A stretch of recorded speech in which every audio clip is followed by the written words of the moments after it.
पता है कि हम हर साल 15 अगस्त को स्वतंत्रता दिवस के रूप में मनाते हैं, क्योंकि उस दिन हमारे भारत को स्वतंत्रता मिली थी।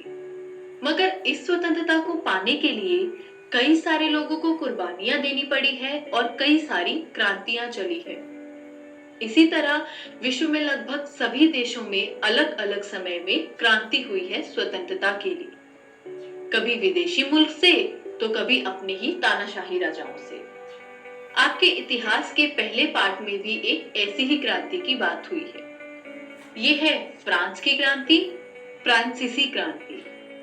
फ्रांसीसी क्रांति शुरू हुई थी आज से करीब 230 साल पहले, यानी 1789 में। 14 जुलाई को जब पूरा फ्रांस आतंक के वातावरण में घिरा हुआ था, सम्राट ने सेना को शहर में घुसने का आदेश दे दिया। अफवाह ये भी आई कि सेना को नागरिकों पर गोली चलाने का आदेश प्राप्त है। अब इन हालात में फ्रांस की जनता ने भी 7,000 लोगों की एक विशाल जनसेना का निर्माण किया। इस घटना को देखते हुए इतिहासकारों ने इसे और इससे जुड़ी सभी घटनाओं को फ्रांसीसी क्रांति का नाम दिया। लेकिन ये हालात हुए कैसे, ये जानना भी जरूरी है। तो चलिए देखते हैं। क्रांति से 15 साल पहले यानी 1774 में जब लुईस 16 बूर्बो राजवंश का, नाम पर जरा ध्यान दीजिएगा, लुईस 16 राजवंश की राजगद्दी पर आसीन हुए, तब उन्होंने पाया कि राजकोष खाली पड़ा है। अब ये तो होना ही था। युद्ध और शानो शौकत में फ्रांस के वित्त जो है वो गड़बड़ा गया था। इस सब के बावजूद फ्रांस ने अमेरिका के 13 उपनिवेशों को ब्रिटेन से आजाद होने में सहायता करी और इस कारण 10 अरब लिवरे यानी उस समय के फ्रांस के पैसे, तो 10 अरब लिवरे से भी अधिक का कर्ज जुट गया और 2 अरब लिवरे का कर्ज पहले से ही था। अब कर्ज लिया है तो चुकाना भी पड़ेगा।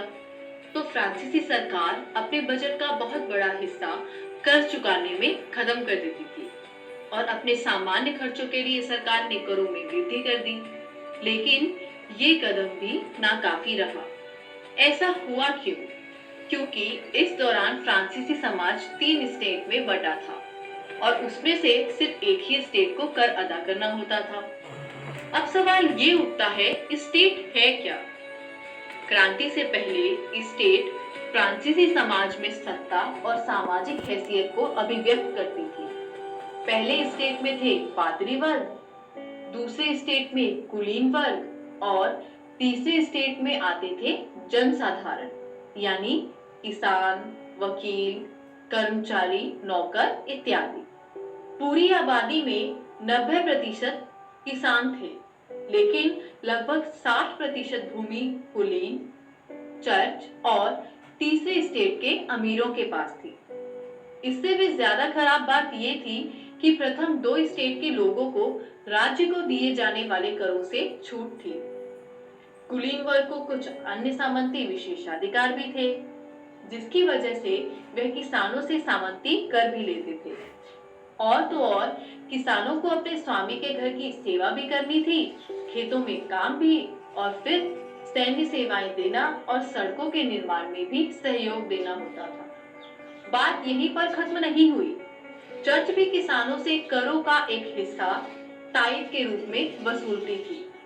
तीसरे स्टेट के सभी लोगों को सरकार को जो कर चुकाना होता था, उसमें भी 2 प्रकार के कर थे, एक प्रत्यक्ष और दूसरा अप्रत्यक्ष कर। इन करों में टाइल जो था वो प्रत्यक्ष कर था और अप्रत्यक्ष कर में नमक और तंबाकू जैसी रोजमर्रा की चीजों पर लगा कर आता था।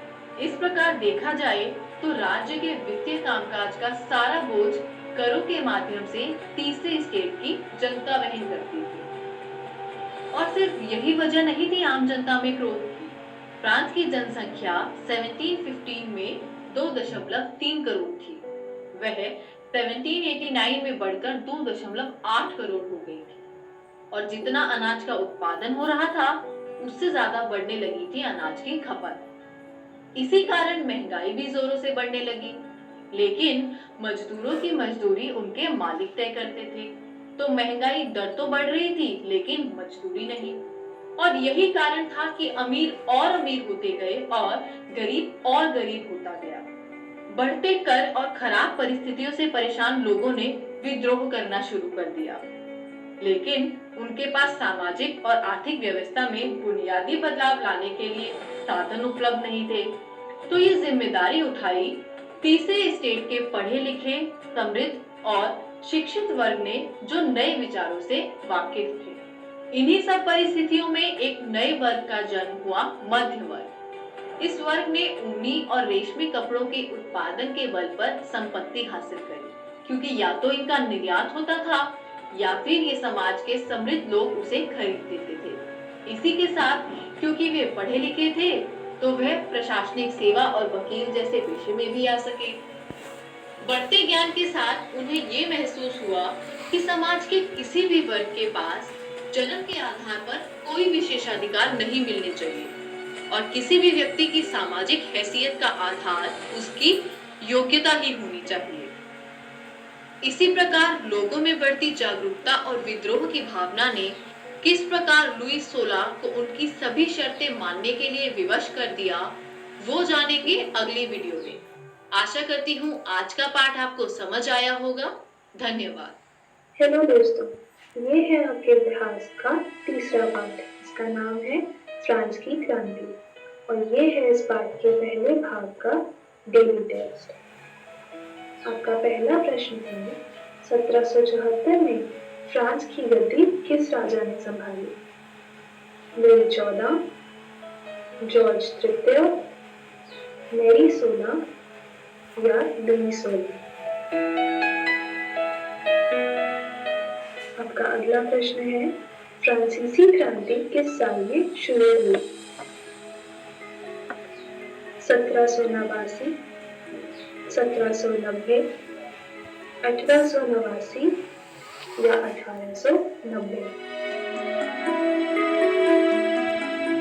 आपका अगला प्रश्न है, फ्रांस में द्वितीय एस्टेट कौन सी थी? पादरी, जनसाधारण, कुलीन वर्ग या किसान? आपका अगला प्रश्न है, फ्रांस ने किस देश के कितने देशों को आजादी दिलाई? इंग्लैंड, इटली, अमेरिका या इंडिया? आपका आखिरी प्रश्न है, किसान जो कर भूमि पर चुकाते थे उसे क्या कहते थे? टिथे, पहले, स्टाम्प कर या इनमें से कोई नहीं? चलिए दोस्तों, इन प्रश्नों के सही उत्तर देखते हैं।